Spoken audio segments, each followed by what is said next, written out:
Hi friends, എല്ലാവർക്കും നമസ്കാരം. എല്ലാവർക്കും സുഖമെന്ന് വിശ്വസിക്കുന്നു. ഇന്ന് ഞാൻ വന്നിരിക്കുന്നത് ഒരു ഇൻസ്റ്റൻറ്റ് ഇഡ്ലിയുടെ റെസിപ്പി ആയിട്ടാണ്. നമുക്ക് ബ്രേക്ക്ഫാസ്റ്റിനോ ഡിന്നറിനൊക്കെ വളരെ ഈസി ആയിട്ട് ഉണ്ടാക്കാൻ പറ്റുന്ന റെസിപ്പിയാണ്. ഇത് നമുക്ക് നേരത്തെ അരിയോ ഉഴുന്നോ ഒന്നും അരച്ചു വെക്കേണ്ട ആവശ്യമില്ല. നമുക്കിത് ചോറ് വെച്ചിട്ടാണ് ഞാൻ ചെയ്യുന്നത്. ചോറും റവയും വെച്ചിട്ട് വളരെ ഈസി ആയിട്ട് ചെയ്തെടുക്കാൻ പറ്റുന്ന റെസിപ്പിയാണ്. നിങ്ങൾ ട്രൈ ചെയ്ത് നോക്കുക, തീർച്ചയായും നിങ്ങൾക്കിത് ഇഷ്ടപ്പെടും.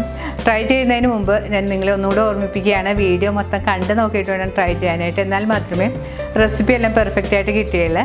അപ്പോൾ ട്രൈ ചെയ്ത് നോക്കിയിട്ട് വീഡിയോ ഇഷ്ടപ്പെടുകയാണെങ്കിൽ കമൻറ്റ് ഇടാനും നിങ്ങളുടെ ഫ്രണ്ട്സായിട്ടൊക്കെ ഷെയർ ചെയ്യാനും മറക്കരുത്. അപ്പോൾ നമുക്ക് ഇഡ്ഡലി ഉണ്ടാക്കാൻ തുടങ്ങാം.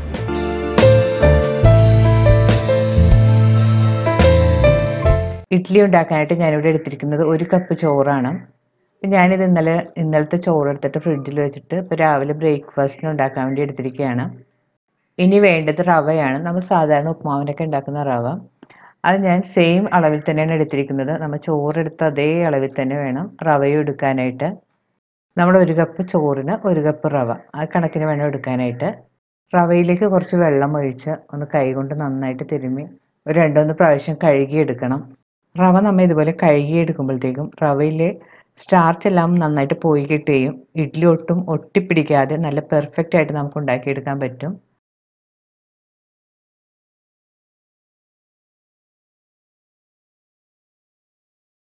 റവ 1-2 പ്രാവശ്യം കഴുകി വെള്ളമെല്ലാം കളഞ്ഞെടുത്തതിന് ശേഷം കുറച്ച് വെള്ളം ഒഴിച്ച് മാറ്റി വെക്കാം. ഇനി മിക്സിയുടെ ഒരു വലിയ ജാറിലേക്ക് എടുത്തു വെച്ചിരിക്കുന്ന ചോറ് ഇട്ട് കൊടുക്കാം. ഇനി ഇതിലേക്ക് 1/2 കപ്പ് തൈരും കൂടി ചേർത്ത് കൊടുക്കണം. 1 കപ്പ് ചോറിന് 1/2 കപ്പ് തൈര്. തൈര് ചേർക്കുമ്പോൾ കൂടുതൽ പുളിച്ച തൈര് ചേർക്കരുത്, ഒരു ചെറിയ പുളിയുള്ള തൈര് ചേർത്താൽ മതി. ഇനി മിക്സി മൂടി ചോറൊന്ന് നന്നായിട്ട് അടിച്ചെടുക്കണം. ഇപ്പോൾ ചോറ് ഈ കാണുന്ന പോലെ നല്ല സ്മൂത്തായിട്ട് അടിച്ചെടുത്തിട്ടുണ്ട്. ഇനി ഇത് നമുക്കൊരു ബൗളിലേക്ക് മാറ്റാം. ഇനി അരച്ചെടുത്ത ചോറിലേക്ക് റവ ചേർത്ത് കൊടുക്കണം. റവ ചേർക്കുമ്പോഴത്തേക്ക് നമ്മൾ വെള്ളത്തിൽ നിന്ന് നന്നായിട്ട് കൈകൊണ്ട് അമർത്തി പിഴിഞ്ഞെടുത്തിട്ട് വേണം ചേർത്ത് കൊടുക്കാനായിട്ട്. റവയിലുള്ള വെള്ളം നന്നായിട്ട് പിഴിഞ്ഞെടുത്തിട്ട് വേണം ചേർത്ത് കൊടുക്കാനായിട്ട്.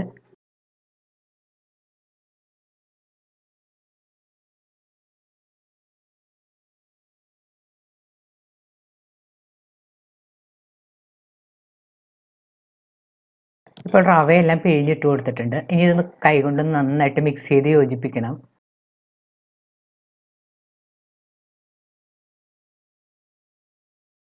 ഇനി ഇതിലേക്ക് നമുക്ക് കുറച്ച് വെള്ളവും കൂടി ചേർത്ത് കൊടുക്കാം. ഞാൻ ആ മിക്സ് ചെയ്ത് കഴുകിയ വെള്ളമാണ് ചേർത്ത് കൊടുത്തിരിക്കുന്നത്.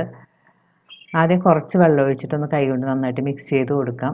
പാകത്തിന് വെള്ളം ചേർത്ത് കൊടുക്കണം. ഇതിൽ ഒട്ടും വെള്ളം കൂടി പോകരുത്. ഞാനിപ്പോൾ ഇതിലേക്ക് ഒരു 1/2 കപ്പ് വെള്ളം ചേർത്ത് കൊടുത്തിട്ടുണ്ട്. വെള്ളം കൂടിപ്പോയിട്ടുണ്ടെങ്കിൽ ഇഡ്ഡലി ശരിയാകില്ല. അപ്പോൾ നമ്മൾ കുറച്ച് വെള്ളം ഒഴിച്ച് പാകത്തിന് നോക്കിയിട്ട് വേണം ഒഴിച്ച് കൊടുക്കാനായിട്ട്.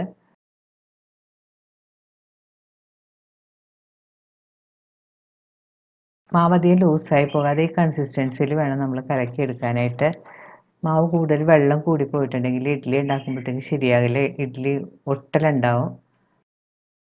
നല്ലതുപോലെ മിക്സ് ചെയ്തതിന് ശേഷം ഇതൊന്ന് മൂടി ഒരു 30 മിനിറ്റ് മാറ്റി വെക്കണം. റവയൊക്കെ നന്നായിട്ട് കുതിർന്ന് കിട്ടും.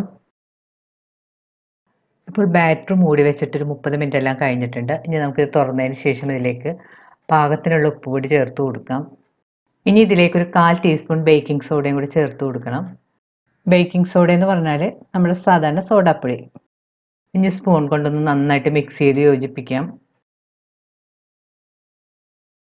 ഇതിലേക്കൊരു 2 ടേബിൾ സ്പൂൺ വെള്ളവും കൂടി ചേർത്തിട്ടൊന്ന് നന്നായിട്ട് മിക്സ് ചെയ്ത് കൊടുക്കാം. കൂടുതൽ തിക്കാണ് തോന്നുകയാണെങ്കിൽ ഒരു ടേബിൾ സ്പൂൺ വെള്ളവും കൂടി ചേർത്ത് വീണ്ടും നന്നായിട്ട് മിക്സ് ചെയ്ത് കൊടുക്കാം. ടേസ്റ്റ് ചെയ്ത് നോക്കിയിട്ട് ഉപ്പ് കുറവാണെന്ന് തോന്നുകയാണെങ്കിൽ പാകത്തിനുള്ള ഉപ്പെല്ലാം ചേർത്ത് കൊടുക്കണം.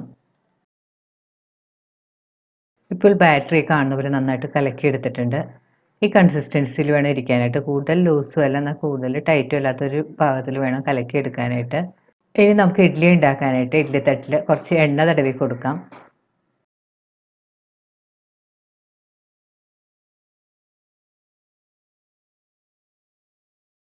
ഇനി ഇഡ്ഡലി തട്ടിലേക്ക് ഓരോ തവി മാവ് ഒഴിച്ചു കൊടുക്കാം.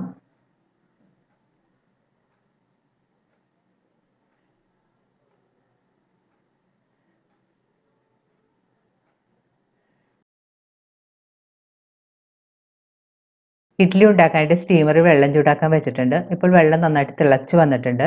ഇനി ഇതിലേക്ക് ഇഡ്ലിത്തട്ട് വെച്ച് കൊടുക്കാം. പ്രത്യേകം ശ്രദ്ധിക്കേണ്ടത് സ്റ്റീമറിലെ വെള്ളം തിളച്ചതിന് ശേഷം മാത്രമേ നമ്മൾ ഇഡ്ലിത്തട്ട് വെച്ച് കൊടുക്കാൻ പാടുള്ളൂ. എന്നാൽ മാത്രമേ ഇഡ്ഡലി നല്ല പെർഫെക്റ്റ് ആയിട്ട് കിട്ടുകയുള്ളൂ. ഞാൻ ഒരു തട്ടും കൂടി എൻ്റെ മേലിൽ വെച്ച് കൊടുത്തിട്ടുണ്ട്. അതിന് ശേഷം നമുക്ക് സ്റ്റീമർ മൂടി ഇതൊരു 10 മിനിറ്റ് കുക്ക് ചെയ്യണം. ഇപ്പോൾ ഇഡ്ഡലി കുക്ക് ചെയ്യാൻ തുടങ്ങി ഒരു 10 മിനിറ്റ് എല്ലാം ആയിട്ടുണ്ട്. ഇനി നമുക്ക് സ്റ്റീമർ തുറന്ന് നോക്കാം. കൈകൊണ്ടൊന്ന് തൊട്ട് നോക്കാം. ഇഡ്ഡലിയൊക്കെ നല്ല പാകത്തിന് വെന്ത് വന്നിട്ടുണ്ട്. വേണമെങ്കിൽ നമുക്കൊരു കത്തി വെച്ചിട്ട് കുത്തി നോക്കാം. മാവൊന്നും ഇതിലൊട്ടും ഒട്ടിപ്പിടിച്ചിട്ടില്ല. നല്ല പെർഫെക്റ്റ് ആയിട്ട് വെന്ത് വന്നിട്ടുണ്ട്. ഇനി നമുക്ക് സ്റ്റവ് ഓഫ് ചെയ്തതിന് ശേഷം ഒരു 2 മിനിറ്റും കൂടി ഒന്ന് മൂടി വെക്കണം. 2 മിനിറ്റിന് ശേഷം ഇഡ്ഡലിത്തട്ട് പുറത്തേക്ക് എടുത്ത് വെക്കണം. അതിന് ശേഷം കുറച്ച് സമയം തണുത്ത് വരണം. തണുത്തതിന് ശേഷമാണ് നമ്മളിത് പുറത്തേക്ക് എടുക്കാൻ പാടുള്ളൂ. എന്നാൽ മാത്രമേ ഇഡ്ഡലി നല്ല ഷേപ്പിലൊക്കെ കിട്ടുകയുള്ളൂ. ഇനി ഇഡ്ഡലിയുടെ സൈഡിലൊന്ന് കത്തിയോ സ്പൂണോ കൊണ്ടൊന്ന് വിടിയിപ്പിച്ചതിന് ശേഷം നമുക്ക് പ്ലേറ്റിലേക്ക് മാറ്റാം. നല്ല പെർഫെക്റ്റ് ഷേപ്പും നല്ല സോഫ്റ്റുമാണ് ഇഡ്ഡലി. നമ്മൾ സാധാരണ ഇഡ്ഡലി ഉണ്ടാക്കുന്നതിനേക്കാളും നല്ല ഭംഗിയായിട്ട് നമുക്ക് ഇഡ്ഡലി ഉണ്ടാക്കിയെടുക്കാൻ പറ്റും.